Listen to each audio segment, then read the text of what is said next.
L'activité sismique est répartie le long des failles, zones de rupture dans la roche, en général à proximité des dorsales, frontières entre les plaques tectoniques. Ces immenses plaques se frottent, entrent parfois en collision, s'enfoncent l'une sous l'autre.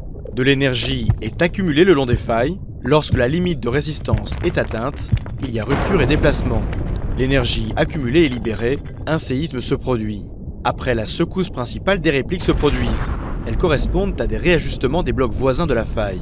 Ces frictions provoquent des secousses quasi permanentes, généralement imperceptibles par les humains. Les zones sismiques les plus actives dans le monde sont situées en Asie, au Proche-Orient, en Afrique du Nord et en Amérique. L'échelle de magnitude de moment est aujourd'hui souvent utilisée pour mesurer l'énergie dégagée, à la place de l'échelle de Richter. Théoriquement illimitée, elle n'a jamais dépassé 9,5 depuis 1960 au Chili. L'intensité indique les conséquences du séisme en surface. Elles sont déterminées par l'échelle macrosismique européenne qui comporte 12 degrés. D'une intensité 1, le séisme n'est pas ressenti.